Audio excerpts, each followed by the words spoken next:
Hi Lavanya గారు. Hello అండి. ఆహ్, రిలేషన్ బిల్డ్ చేయడం గురించి మాట్లాడదాం. ఎందుకంటే జనరల్‌గా ఒక రిలేషన్‌లో ఉన్నప్పుడు అది చాలా తొందరగా బ్రేక్ అయ్యే ఛాన్సెస్ ఈ మధ్యన ఎక్కువగా మనం చూస్తున్నాము. కానీ బిగినింగ్ నుంచే ఆ రిలేషన్‌ని చాలా బాగా బిల్డ్ చేసుకోవాలి అంటే అసలు ఏం చేయాలి? రిలేషన్‌ని బిల్డ్ చేసుకోవడం అనేది ఆ మనిషి చేతిలోనే ఆధారపడి ఉంటది. ఇది కూడా నేను సైన్స్ బేస్డ్ ఆన్సర్ ఇవ్వాలనుకుంటున్నాను. మీకు ఓకే అయితే ఏ ఆన్సర్ ఇచ్చినా గానీ పీపుల్‌కి రీచ్ అవ్వాలి. డెఫినెట్‌గా. న్యూరో లింగ్విస్టిక్ ప్రోగ్రామ్ అని ఎప్పుడైనా విన్నారా? ఎన్ఎల్‌పి అంటారు. ఓకే. సో, దాంట్లో ఏం చెప్తారంటే ఏదైనా ఒక విషయాన్ని, ఒక మనిషిలో మీకు నచ్చని విషయాన్ని ఉంటే ఫస్ట్ దాన్ని అసెస్ చేయండి. నాలో మీకు ఒక విషయం నచ్చలేదు. అది ఏంటి అనేది మీరు అనలైజ్ చేయండి. ఏ విషయం నచ్చలేదు. సెకండ్‌ది మీరు అసలు అది నిజంగా వాల్యుబుల్ రీజనా? కాదా? థర్డ్‌ది అది మీరు ఎంతసేపు మీ బ్రైన్‌లో ఉంచుకుంటారు లేదా డిలీట్ చేయండి.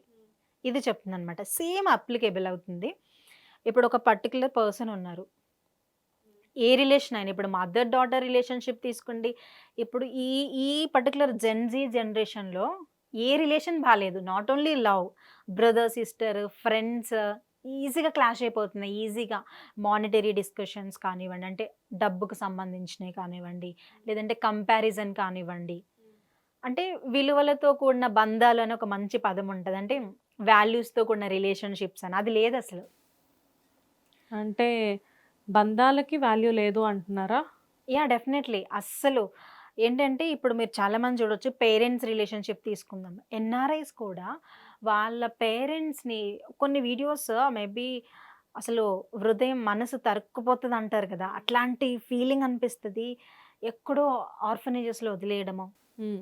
అంత డబ్బుండి గూడా తల్లిదండ్రులను చూసుకునే ఆ సంస్కారం లేదు నీకు. నువ్వంత ఎన్‌ఆర్‌ఐ ఉండి ఇంత కంపెనీలు రన్ జేస్తున్నావు. అంటే నువ్వంత పెద్ద స్థానానికెళ్ళడానికి పేరెంట్సే రీజను. ఎంత డబ్బైనా పడేస్తాము ఆర్ఫనేజ్‌లో ఉంచండి. లేదంటే లిటరల్లీ న్యూస్ ఛానెల్ వరకు కూడా వచ్చిన స్టోరీ ఏంటంటే, ఒక తల్లిని ముసలావిడని తీసుకెళ్ళి ఎక్కడో బస్ స్టాప్‌లో వదిలేసి ఎళ్ళిపోయాడని. ఇవన్నీ చూ ఇవన్నీ ఎందుకు జరుగుతున్నాయంటే, ఆ బంధానికి, ఆ రిలేషన్‌షిప్‌కి విలువియ్యట్లేదు. అది మీకు ప్రాధాన్యం అవ్వట్లేదు. That is not your priority. You are not valuing it. కాబట్టే ఇప్పుడు దాన్ని మీరు ప్రతిదానికి తీసుకోండి. లవ్ రిలేషన్‌షిప్‌కి తీసుకోండి.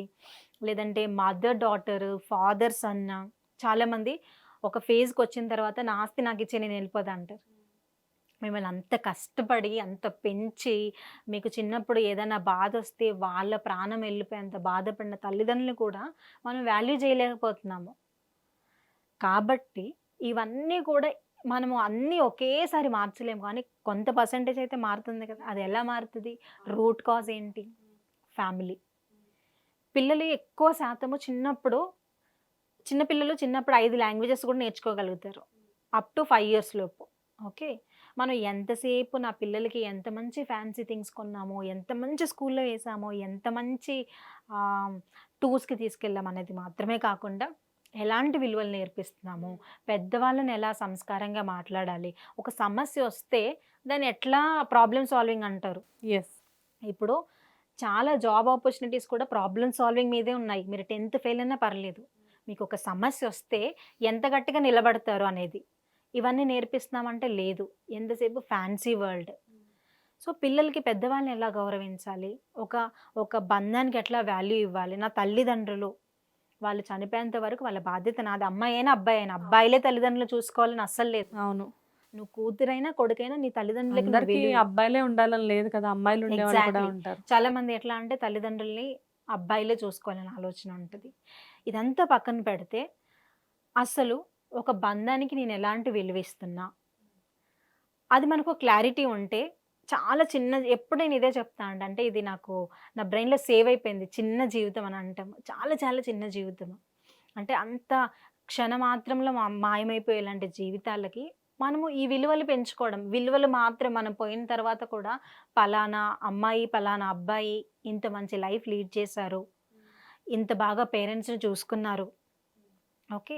చాలామంది వాళ్ళున్నప్పుడు వాళ్ళ వాల్యూ తెలీదు. పేరెంట్స్ ఎళ్ళిన తర్వాత అంటే వాళ్ళు ఆహ్, ఈ లోకాన్ని విడిచిపెట్టి ఎళ్ళిన తర్వాత అప్పుడు బాధపడుతూ ఉంటారు. కాబట్టి మనం ఏదైనా రిలేషన్‌షిప్‌ని ఒక స్ట్రాంగ్‌గా, ఒక మంచి బాండ్‌గా తీసుకురావాలంటే అండర్‌స్టాండింగ్, అర్థం చేసుకునే మనసు. అది ఏ రిలేషన్ అయినా సరే. అర్థం చేసుకునే మనసున్నప్పుడు తప్పులు కూడా మీకు తప్పులుగా అనిపిచ్చవు. బట్ మీరు ఆ పర్సన్‌నే టార్గెట్‌గా చేసి, వాళ్ళ మీద ఇష్టం లేనప్పుడు, వాళ్ళ మీద రెస్పెక్ట్ లేనప్పుడు చిన్నది కూడా తప్పుగా అనిపిస్తది. మనం కొంతమందితో ఇంతేనా ఏం కాదులే సర్దుకోవచ్చు అంటాం. కొంతమందితో అసలక్కడ అది తప్పే కాదు. అయినా కూడా నువ్వు ఇంత తప్పు చేశావని వాళ్ళని బాగా బాధపడతాం. రీజన్ ఏంటి? ఇది మన పర్స్పెక్షన్. అంటే మనం ఎట్లా ఎదుటి వ్యక్తిని స్వీకరిస్తున్నాం, ఎదుటి వ్యక్తిని ఎట్లా యాక్సెప్ట్ చేస్తున్నాము.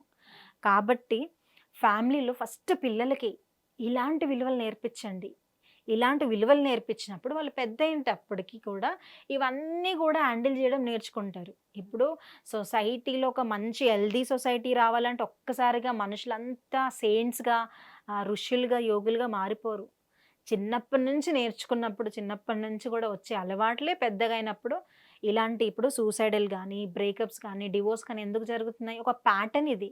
నేను చిన్నప్పటి నుంచి నేర్చుకుంది నేను పెద్దయినంక ఎగ్జిక్యూట్ చేస్తున్నాను నా బ్రెయిన్ నుంచి.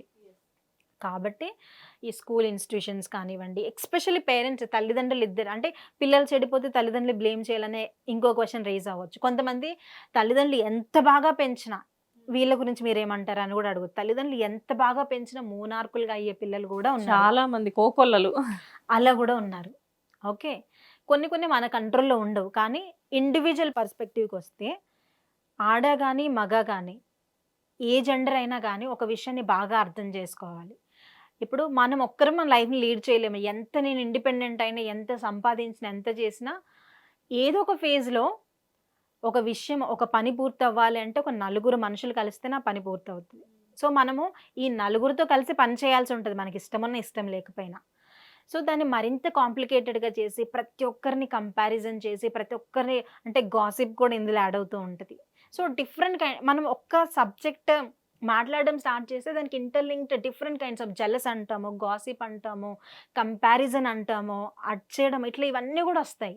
అయితే మనం ఫస్ట్ నేర్చుకోవాల్సిన విషయం ఏంటి అంటే, ఈ లైఫ్‌లో మనకి మంచి వాళ్ళు ఎదురుపడతారు, చెడ్డ వాళ్ళు ఎదురుపడతారు. కానీ మనకు ఉండాల్సిన సంస్కారం ఏంటి? నువ్వు ఎవరినైనా కూడా రెస్పెక్ట్ చేయడం చాలా ఇంపార్టెంట్. ఓకే. ఎంత చెడ్డవాళ్ళనైనా వాడు చెడ్డవాడు వానికి నేను అసలు రెస్పెక్ట్ చేయడము. ఇప్పుడు నీ సంస్కారం అనేది తెలుస్తది. ఎదుటి వ్యక్తితో నువ్వు ఎలా మాట్లాడుతున్నావో. వాడు పలాని రోజున నాకు ఈ పని ఇవ్వలేదు, లేదంటే నన్ను ఇట్లా చేశాడు. అలా అంటే మనం ఎక్కడ ఎదగలేము. ఎంతగా ఇప్పుడు మీరొక విత్తనం ఏస్తారు భూమిలో.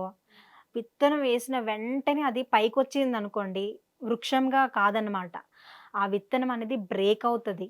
లోపలికి చాలా లోపలికి వెళ్తున్నప్పుడే అదొక మంచి వృక్షంగా వస్తది. అంటే ఎంత ఒదిగి ఉంటే అంత ఎదుగుతారంటారు గదా! అవును. సో, ఏదైనా సరే మనము ఎంత గ్రేట్ పీపుల్ అయినా, ఎంత బాసీగా ఉన్నా end of the day humility అంటే హంబుల్‌నెస్ మాత్రమే విన్ అవుతది. సో, ఇవన్నీ లక్షణాలు ఒకేసారి రావు. ఒకేసారి రావాల్సిన అవసరం కూడా లేదు. మనం మనలాగా ఉంటూనే మన లోపాలేంటి మనం ఒకసారి అనలైజ్ చేసుకుంటూ, మనలో మనకి నచ్చినవేంటి, నచ్చనివేంటి, ఎదుటి వ్యక్తిలో మనకి నచ్చినవేంటి, ఇప్పుడు ఎదుటి వ్యక్తిలో మీకు నచ్చని దాన్ని మీరు మార్చలేరు. కానీ మీ దాంట్లో, మీ మనసులో, మీ లైఫ్‌లో మీకు నచ్చని దాన్ని మీరు మార్చుకోగలుగుతారు. యాహ్! డెఫినెట్‌గా. మీ లైఫ్ మాత్రం మీ కంట్రోల్‌లో ఉంటది. సో, మీకు నచ్చని దాన్ని మీరు మార్చుకొని, ఎదుటి వ్యక్తిలో మీకు నచ్చే దాని మీద ఫోకస్ చేయండి.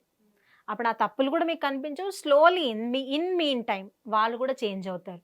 కాబట్టి ఎఫెక్టివ్ రిలేషన్‌షిప్ బిల్డింగ్ అనేది ఇట్స్ ఎ వాస్ట్ సబ్జెక్ట్. అంటే చాలా చాలా రకాల మనుషులు ఇందులో ఇన్వాల్వ్ అయ్యి ఉంటారు. సిట్యుయేషన్స్ ఇన్వాల్వ్ అయ్యి ఉంటాయి.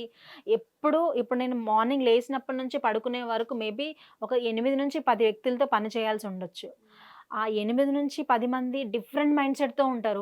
వాళ్ళకి డిఫరెంట్ డిప్రెషన్స్ ఉండొచ్చు. సో, అదే ప్యాటర్న్ వీళ్ళు ఇక్కడ ప్రొజెక్ట్ చేసినప్పుడు ఆ వ్యక్తిని నేను జడ్జ్ చేయకూడదు. అలా అని ఆ 10 మంది మార్నింగ్ నుంచి నైట్ వరకు నన్ను పొగడనక్కర్లా. ఒకరోజు ఒకరు నన్ను పొగడొచ్చు, ఒకరోజు తిట్టొచ్చు. పొగిడిన రోజున నేను ఎంత పాజిటివ్‌గా లీడ్ చేస్తున్నానో, తిట్టిన రోజున కూడా అంతే స్టెబిలిటీ నేను మెయింటైన్ చేయడం చాలా ఇంపార్టెంట్.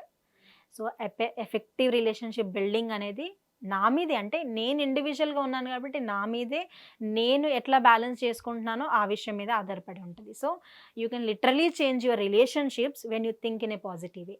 వావ్! చాలా బావుందండి. అంటే ఒక చిన్న టాపిక్‌ని మీరు క్లియర్‌గా అందరికీ అర్థమయ్యే విధంగా చాలా చక్కగా వివరించారు. థ్యాంక్ యూ అండి. Thank you so thank you so much. Wonderful questions. సమస్య లేని ఇల్లు ఉండదు, పరిష్కారం లేని సమస్య ఉండదు. బంధాలు గొప్పవి, బాధలు చిన్నవి. మీ సమస్యని మేము పరిష్కరిస్తాం. రండి, మాట్లాడుకుందాం.